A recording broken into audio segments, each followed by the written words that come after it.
Part 2 में मायरू बताती है कि मैं पहले बहुत अगली दिखती थी, तेन्यू ने ही मेरी हेल्प की है। नारू उसकी इतनी सारी बातें सुनकर जेलस हो रहा था। तभी हम देखते हैं कि तेन्यू यहाँ पे मायरू को खाना खिलाने लग जाता है। फिर हम देखते हैं नारू और मायरू ये दोनों आसमानी झूले में बैठे होते हैं। फिर नारू मायरू से पूछता है कि क्या तुम रोज उसके लिए लंच बना कर लाती हो। वो कहती है हाँ, मैं तो मास्टर के लिए रोज लंच बना कर लाती हूँ। नारू कहता है काश मैं भी तुम्हारे स्कूल पढ़ रहा होता। फिर हम देखते हैं कि अयानो भागते हुए इनको देखकर जाती है तेन्यू के पास और कहती है कि हम भी चलें। तेन्यू उसे साफ मना कर देता है। तेन्यू का एटीट्यूड देखकर तो अयानो आग बबूला हो जाती है। तभी उसे मायरू वॉशरूम में लेकर जाती है। फिर मायरू पूछने लग जाती है कि तुम्हें क्या लगता है, क्या नारू सच में तेन्यू की वजह से जेलस हो रहा है। मायरू कहती है कि हाँ बिल्कुल, वो तो होगा ही, अगर तुम इतना अच्छा खाना उसके लिए बना कर लाओगी। ये सुनकर तो मायरू हैरान हो जाती है। फिर हम नेक्स्ट सीन में देखते हैं जब वो साथ जा रहे होते हैं, तब मायरू कहती है कि नारू अगर तुम तेन्यू की वजह से परेशान हो तो मैं आज के बाद उससे बात करना बंद कर दूंगी। उसकी ये बात सुनकर नारू तो हैरान और खुश दोनों होने लग जाता है। फिर हम देखते हैं कि यहाँ पर वो तेन्यू को कॉल कर बुलाती है। फिर वो उसे बड़े ही प्यार से कहने लग जाती है कि तेन्यू ये हमारी आखिरी मुलाकात है, क्योंकि मारू को ये सब पसंद नहीं है। मैं तुमसे इसके बाद नहीं मिलूंगी। इसके बाद वो तेन्यू को अपना लंच बॉक्स भी देती है। कहती है कि ये आखिरी बार मैं तुम्हें दे रही हूँ, लेकिन तेन्यू उसे मना करके वहाँ से चला जाता है। नेक्स्ट सीन में हम देखते हैं कि मायरू को नारू का मैसेज आता है। वो उसे ब्रिज पे बुलाता है। ब्रिज पे जाने के बाद मायरू खुद से कहती है कि मैंने तेन्यू से बात करना बंद कर दिया है। तेन्यू ये सब देखकर तो बहुत खुश हो जाता है। फिर वो कहती है कि आई होप अब तुम मुझसे कभी भी नाराज नहीं रहोगे। तेन्यू खुश होकर उसे किस कर देता है। ये उन दोनों का क्यूट मोमेंट हो जाता है। नेक्स्ट मॉर्निंग हम देखते हैं कि मायरू बहुत खुश होती है, क्योंकि उसे नारू ने मैसेज करके अपने घर पर बुलाया होता है अपने पेरेंट्स से मिलने के लिए। मायरू यहाँ पर उसके कजन से मिलकर तो बहुत ही ज्यादा खुश हो जाती है। फिर वो उसकी मदर के साथ उसकी हेल्प भी कराती है। नारू की मदर को तो मायरू बहुत ही ज्यादा पसंद आई थी। फिर सीन शिफ्ट होता है, मायरू यहाँ नारू के स्कूल में जाती है। फिर वो नारू को एक लड़के के साथ देखती है जो होती है उसकी बेस्ट फ्रेंड, जिसका नाम होता है इकारा। नारू यहाँ पर मायरू को देख लेता है और वो उससे मिलने जाता है। फिर वो उसकी बेस्ट फ्रेंड को भी उससे मिलाता है और कहता है कि ये इस क्लब की मैनेजर है और ये मेरी बचपन की दोस्त भी है। मायरू को ये लड़की थोड़ा देखी देखी लगती है। तभी हम देखते हैं कि वही लड़की है जिसकी फोटो मायरू ने तेन्यू को दिखाई थी कि वो इसकी तरह बनना चाहती है। फिर हम देखते हैं कि आज नारू और मायरू की डेट होती है। मायरू यहाँ नारू का वेट कर रही होती है, लेकिन वो उसे मैसेज करके कहता है कि मैं थोड़ा सा बिजी हूँ, मैं नहीं आ सकता। देखते हैं कि बेचारी मायरू अकेली ही मूवी देखने जाती है। फिर वो दो लोगों की प्री बुकिंग वाला खाना अकेले ही खाने लग जाती है। सभी लोग उसे देख रहे होते हैं। तभी वहाँ पे तेन्यू आकर बैठ जाता है। वो उससे पूछता है कि मायरू तुम्हें क्या हुआ है। वो उसे बात करने ही लगता है, लेकिन मायरू तो उसे इग्नोर कर रही होती है। तेन्यू यहाँ से उसे कुछ पूछने वाला था, लेकिन मायरू उसे चिल्ला चिल्ला कर भगा देती है। तेन्यू यहाँ से चले जाता है। नेक्स्ट सीन में हम देखते हैं कि मायरू को नारू यहाँ मैसेज करता है और कहता है कि तुम बाहर जाकर सनसेट देखो।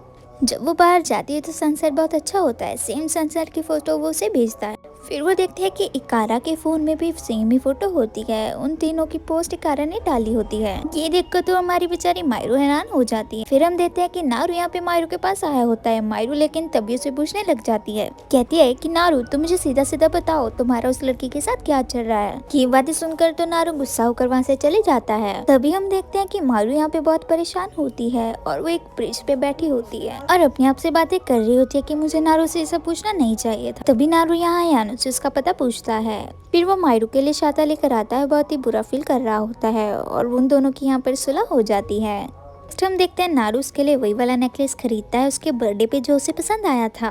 फिर उसकी दोस्त उससे पूछती है कि क्या तुम उसे सच में बहुत ज्यादा प्यार करते हो। वो हाँ में जवाब देता है। नेक्स्ट हम देखते हैं कि मायरू के बर्थडे वाला दिन आ जाता है। वो तैयार श्यार होकर अपनी बिल्डिंग के नीचे जाती है। जैसे ही वो बाहर निकलती है उसका फ्रेंड मिराई चैन वहाँ पे बेहोश हो जाता है। वो उसे हॉस्पिटल लेके जाती है। वहाँ पे नारू ब्रिज पे उसका वेट कर रहा होता है। वो कहती है कि मैं ये बात नारू को बता दूं। वो उससे आई एम सॉरी लिखती है। तभी उसका फोन बंद हो जाता है। नारू को ये मैसेज रिसीव होता है और वो समझता है कि वो उससे ब्रेकअप करना चाहती है और वो बहुत ही ज्यादा परेशान हो जाता है। तब इसके पास इकारा आती है और उससे पूछती है कि क्या हुआ, तुम्हारी गर्लफ्रेंड नहीं आई। नारू बहुत ही ज्यादा अपसेंट होता है। इस चीज का फायदा उठाकर वो उसे किस करने लगती है। तभी वहाँ पे मायरू आ जाती है और वो ये सब देख लेती है और बहुत ही ज्यादा हार्ट ब्रेक हो जाती है। मारू यहाँ उसके पीछे जाता है, लेकिन मायरू तो बहुत ज्यादा अपसेट से और वो भाग जाती है। फिर वो अपने रूम में आकर बहुत ज्यादा रोने लग जाती है और वो बहुत ही ज्यादा सैड होती है। तभी ये बात आंटी भी नोटिस करती है। फिर उसे नारू का मैसेज आता है। वो कहता है कि मैं तुमसे मिलने आ रहा हूँ। ये देखकर वो कहती है मैं तुमसे नहीं मिलूंगी और जोर जोर से भागने लगती है। तभी वो अचानक से गिर जाती है। तभी वहाँ पर एक लड़का आता है। तो वो कहती है उसे उठाता है और उसके घर लेकर चला जाता है। वो उसके पैर साफ कर रहा होता है और कहता है कि मुझे एक कारू ने तुम्हारे बारे में सब बता दिया है, तुम्हें सैड होने की कोई ज़रूरत नहीं है। फिर वो रात को भी उसके घर रुकता है और सारी रात उसका ख्याल रखता है।